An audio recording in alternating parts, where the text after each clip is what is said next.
All right, folks, buckle up and get ready for an epic deep dive into episode 2 of Bye Bye Earth. This one's gonna be a doozy, so settle in and let's get this show on the road.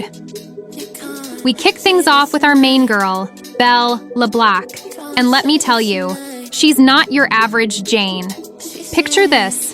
She's standing there looking all mysterious, talking about how she popped out of some stone eggs as a kid. I know, right? It's like something out of a sci-fi novel. But here's the real kicker. She's on this crazy quest to find her homeland. Can you imagine not knowing where you come from? Poor Belle's got an identity crisis that's off the charts. She's wandering through this place called the Quartz Forest, and it's giving off some major Alice in Wonderland vibes. The trees are all shimmery and weird, and Belle's just strolling through like it's no big deal. Then, out of nowhere, she spots this adorable little creature called a rabitia. It's like a rabbit, but way cuter and apparently super lucky to meet. Belle, being the sweetheart she is, tries to give it a drink. But get this, the little fuzzball just grabs her cup and hops off. Talk about ungrateful, am I right? Now, hold on to your hats, because we're about to enter Park City in Schwertland. And let me tell you, this place is bonkers. They've got this insane rule called the Law of Theme, where everyone's either good or evil from birth. Can you believe that? It's like being sorted into Hogwarts houses, but with way higher stakes. So our girl Belle struts into this bar called Amaretto, owned by this gruff dude named Haggis. And oh boy, does she make an entrance. She's all cool and collected, ordering food like she owns the place. Haggis tries to school her on the ways of Park City, explaining how it's divided between the top dogs, the good guys, and the underdogs, the baddies. But Belle, she's not buying what he's selling. She drops this bombshell that she's planning to become a nomad.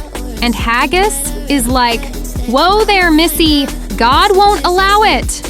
The tension in that bar is so thick you could cut it with a knife. But wait, it gets even crazier.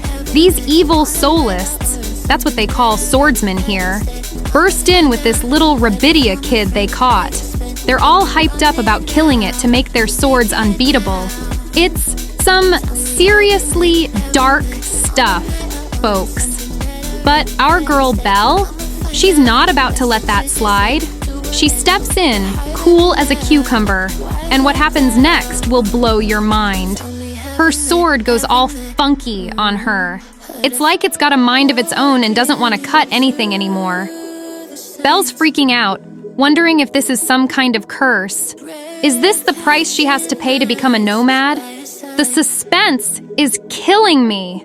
She's swinging that sword around, but it's about as useful as a wet noodle. The evil soulists are laughing their heads off, thinking they've got her cornered. But Belle's got more tricks up her sleeve than a magician at a kid's party. Then, we've got this whole other plotline with the castle and some mysterious guy named... Hey there, fellow. I hope you're enjoying this video so far. I wanted to take a quick moment to ask you what you think of this video so far. If you're liking it, be sure to give it a thumbs up.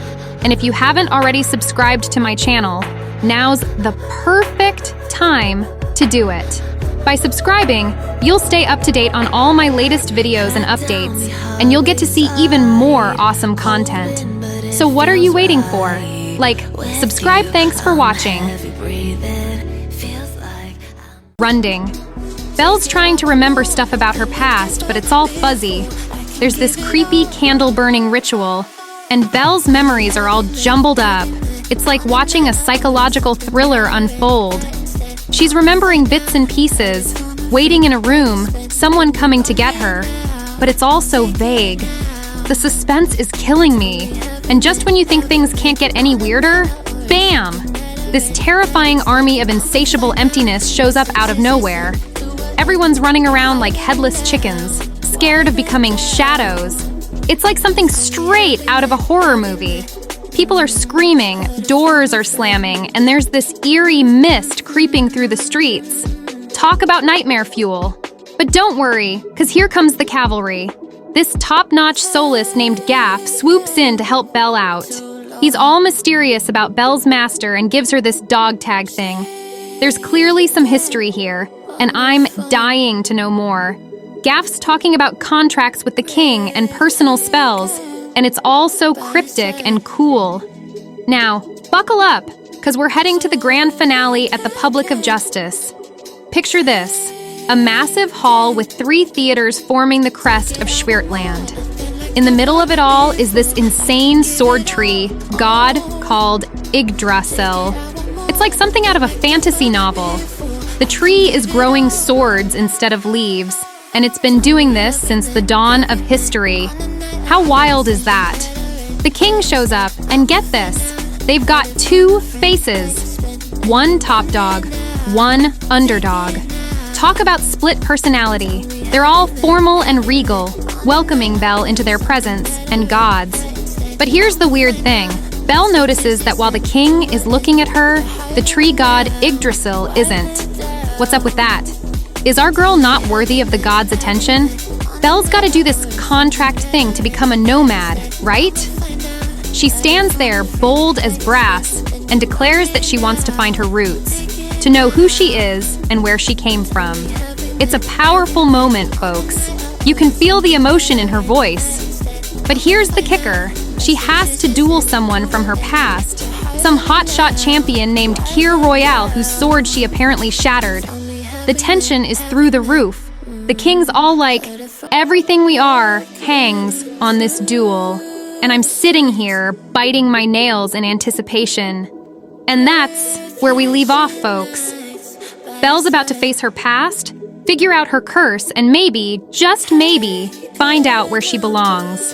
We've got magic swords, mysterious pasts, creepy armies of emptiness, and a duel that could change everything. What's gonna happen in Belle's duel? Will she ever find her homeland? What's the deal with that crazy sword tree god? And who the heck is this Kir Royale guy? I guess we'll have to tune in next time to find out. Man, I can't wait to see where this wild journey takes us next. This episode of Bye Bye Earth was a non-stop thrill ride from start to finish.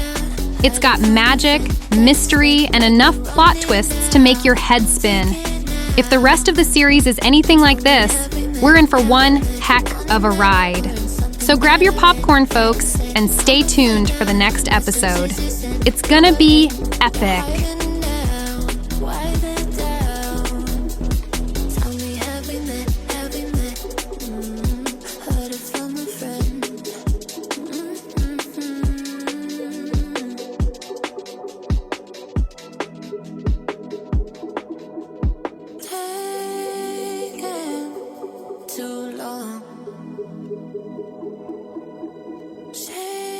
Shaking on the phone.